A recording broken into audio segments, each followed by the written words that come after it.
Bonjour et bienvenue dans le podcast Au cœur du sens. Je suis Audrey, coach professionnel certifié et auteur, et je te partage toutes mes expériences et mes apprentissages de plus de 45 ans d'une vie bien remplie qui m'ont permis de trouver peu à peu le sens de ma vie. Et pour cette semaine, j'avais envie d'aborder un thème qui nous touche presque tous, apprendre à dire non sans culpabiliser. Pour cet épisode, je vais d'abord t'aborder le pourquoi c'est si difficile de dire non, mais aussi pourquoi la culpabilité nous colle à la peau, tu sais, quand tu as osé refuser le dîner avec Michel. Mais surtout, pour cet épisode, comment pas à pas on peut apprendre à dire non sans culpabiliser. Et si t'as pas encore sauté sur l'épisode suivant, c'est que tu t'es sans doute déjà retrouvé à accepter quelque chose alors que dans ton cœur, tu savais que tu n'en avais pas l'énergie ou même tout simplement pas envie. Mais tu as dit oui, par peur de décevoir, par habitude ou parce que tu t'es senti coupable rien qu'à l'idée de dire non. Et d'ailleurs, en préparant cet épisode, j'ai trouvé super intéressant de comprendre pourquoi c'est pas simple pour nous de dire non. Parce qu'il faut comprendre que dire non, ce n'est pas un acte anodin. Derrière ce petit mot de 3 lettres, il y a tout un bagage émotionnel, social et culturel. Et du coup, je voulais te partager 4 raisons qui sont pour moi les principales raisons qui font que notre non est si complexe à sortir. Et pour la première raison, c'est une peur. Et la plus courante, c'est la peur de décevoir. Il faut dire que depuis l'enfance, on nous apprend que pour être aimé, il faut être sage, obéissant ou obéissante, gentil ou gentille. Et le dire oui, c'est être valorisé, alors que dire non, c'est prendre le risque d'être jugé, puni ou même rejeté. Et cette croyance, on la traîne dans notre vie d'adulte. Tu sais, les petites phrases des « fais un bisou à tata Germaine » alors qu'elle a le menton qui pique et qu'elle sent la naphtaline. Tu vois, tu connais ça ? En fait, là, concrètement, si en tant qu'enfant tu dis non, socialement, c'est mal accepté. Je ne vais pas rentrer dans le débat de est-ce que c'est bien ou mal, attention, de demander aux enfants de faire le bisou à tata Germaine. C'est juste pour te montrer en fait que toutes ces petites injonctions où en fait on a fait des choses quand on était enfant où on n'avait pas forcément envie, elles s'incrustent dans notre esprit et du coup c'est pas simple d'apprendre à dire non à l'âge adulte et ça se répond bien au-delà de tata Germaine le truc. Et une deuxième peur d'ailleurs qui est drôlement liée à la première, c'est la peur du conflit. Parce que beaucoup associent le non à un affront. C'est comme si dire non, c'était forcément blesser l'autre, créer une tension ou passer pour quelqu'un d'égoïste. Parce que, pauvre tata Germaine, c'est pas de sa faute si elle sent pas bon. T'as pas envie qu'elle se mette à te dire qu'elle se lave tous les jours ou qu'elle soit fâchée par ta réflexion. Tu vois, et cette peur de l'affrontement, c'est souvent quelque chose qui va venir nous freiner inconsciemment. Et d'ailleurs, ce oui que l'on dit, c'est aussi une recherche de validation. Parce que dire oui, c'est souvent chercher à plaire, à être reconnu, à avoir cette petite dose de reconnaissance, alors que le non, lui, devient synonyme de perte d'amour ou de lien. Et dans tout ça, on cultive une espèce de culpabilité intériorisée. On se dit, si je dis non, je suis une mauvaise personne, je ne rends pas service, je ne suis pas à la hauteur de ce qu'on attend de moi. C'est là qu'on se rend compte que dire non, c'est pas aussi simple que ça. Il faut une déconstruction de nos croyances, de nos habitudes. Et maintenant, je voudrais te partager toutes les raisons qui font que tu dois apprendre à dire non. Parce que mine de rien, il y a des conséquences sur notre vie quand on ne sait pas dire non.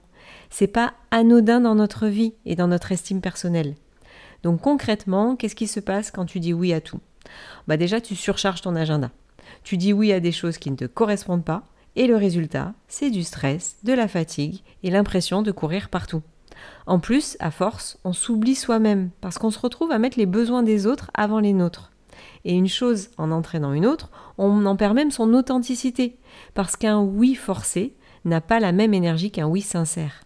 Et de temps en temps, les autres le sentent. En général, ce sont les amis proches qui ressentent ça, ceux qui te connaissent vraiment. Et à force de ne pas dire non aux autres, on se coupe du coup de nos vraies envies. On ne sait même plus ce qu'on veut, tellement on a pris l'habitude de faire passer les autres en premier. Dans mes accompagnements, j'ai rencontré une personne un jour incapable de faire des choix parce qu'à force de dire oui à tout et à tout le monde, elle ne savait même plus choisir par elle-même. Parce que dire non aux autres, c'est se dire oui à soi. Alors ça fait très slogan publicitaire, mais c'est impressionnant comme la faculté de dire non peut te changer la vie. Alors attention, c'est comme dans tout. Je ne suis pas en train de te dire qu'il faut dire non à tout.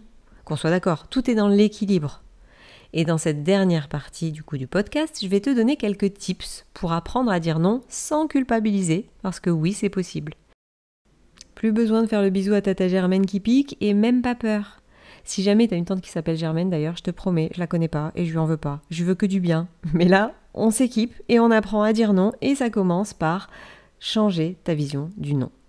Donc je vais t'énoncer des phrases pour te faire prendre conscience que le non, ce n'est pas l'ennemi. Parce que dire non à une demande, ce n'est pas rejeter une personne. Dire non, ce n'est pas égoïste. Dire non, c'est te respecter. Dire non, c'est faire en sorte d'être toi pour que tes oui soient vrais et sincères. Parce que dire non, c'est simplement poser une limite. Et les limites, elles sont nécessaires dans toutes les relations, si tu veux qu'elles soient saines. Si par exemple une amie t'invite à dîner, mais que t'es super fatigué et que t'as qu'une envie, c'est rester devant Netflix toute la soirée, c'est ok. En lui disant non, tu ne lui dis pas « je ne t'aime pas ». Ton non, il est là pour dire « je me respecte ». Et au début, un des tips que je peux te donner pour pas trop culpabiliser, c'est de lui expliquer les raisons. Les raisons sincères. Tu verras, ça apaise notre impression de blesser l'autre quand on exprime sincèrement nos raisons. Et à ce petit tips, je vais t'en rajouter un autre pour enlever la culpabilité. C'est de ne pas juste lui dire non, mais de lui proposer une alternative. Par exemple, je veux juste rester sur ma couette ce soir, mais on se cale ça dans 2 semaines si tu veux. Et toujours pareil en fait, il faut que t'en aies envie. Car si tu n'as jamais envie de dîner avec cet ami, j'ai envie de te renvoyer vers l'épisode 76 sur les relations toxiques. Parce que si tu es sans arrêt en train d'avoir envie de dire non à une personne, il est peut-être temps de faire le point sur ta relation. Mais bon, là, on s'éloigne du sujet. Donc, dire non sans culpabiliser. C'est aussi accueillir la culpabilité. Mais ne pas la laisser te diriger. Parce qu'en fait, au début, c'est normal de ressentir de la culpabilité. C'est un vieux réflexe, de vieille peur, de vieille croyance. Donc, si tu te sens coupable de ne pas aider Bernard pour son déménagement, respire, rappelle-toi pourquoi tu lui as dit non et laisse passer l'émotion. Et tu verras qu'elle s'atténue petit à petit avec la pratique.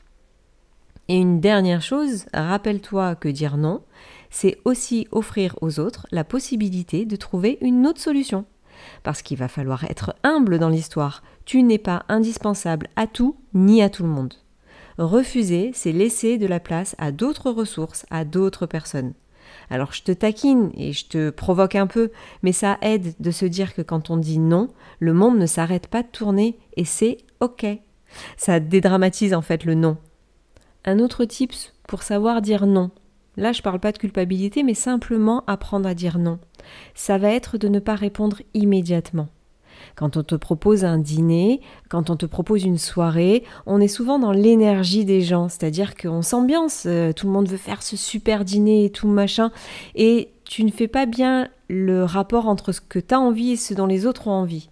Donc, le prendre du temps, c'est intéressant.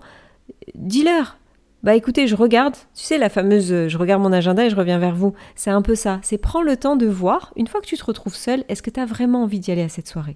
Est-ce que c'est ok pour toi ? Tu vois, prends le temps de voir si c'est ok pour toi. Et surtout, commence par des petits noms. Et de temps en temps, tu sais, tu rencontres des personnes pour qui le non, il n'a pas l'air d'être compris. Tu sais, les personnes où tu dis non, je peux pas et qui insistent. En fait, pour celles-là, il y a une méthode à utiliser, c'est la méthode du disque rayé. C'est-à-dire que à chaque fois, tu vas répéter « je comprends, mais je ne peux pas ». Et tu te justifies pas davantage.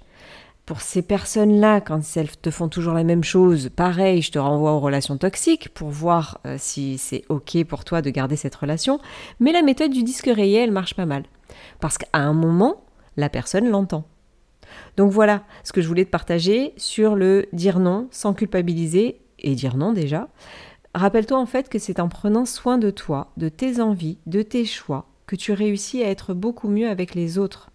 Je te l'accorde, c'est beaucoup plus facile de râler sur les autres en disant qu'ils t'épuisent, mais c'est beaucoup plus puissant de réaliser que tu as le pouvoir de ne pas les laisser t'épuiser. Et en restant dans la bienveillance, le non, il n'est pas si terrible que ça. Apprendre à dire non sans culpabiliser, c'est vraiment un chemin d'authenticité. C'est accepter de ne pas plaire à tout le monde et de retrouver en fait le vrai oui. Ça ne veut pas dire devenir dur ou insensible, mais au contraire, c'est apprendre à respecter tes propres limites pour être plus vrai dans tes relations. Et je t'invite à observer, dès aujourd'hui, dans quelle situation tu dis oui alors que tu aimerais dire non. Commence par être honnête envers toi. C'est déjà un grand pas. Et quand tu le sens, tu testes. Juste une fois, essaye de le tester. Un non clair, respectueux, assumé, sur des petites choses. Petit à petit, tu vas construire un autre chemin en fait dans ton cerveau qui va te montrer que le non, ça fait pas de toi une mauvaise personne. Donc voilà pour cet épisode. J'espère que les tips t'aideront à apprendre à dire non et sans culpabiliser. N'hésite pas à partager cet épisode si tu connais des personnes dans ton entourage qui ont du mal à dire non et qui s'oublient. Tu peux également me mettre en commentaire s'il y a des situations où tu te sens incapable de dire non pour qu'on puisse en discuter ensemble. Mais après, si t'as pas envie de me mettre de commentaires, c'est ok. Je respecte ton non, tu vois, c'est ok. Donc voilà pour cet épisode. En attendant, je te souhaite une bonne journée ou une bonne soirée et je te dis à la semaine prochaine pour un nouvel épisode.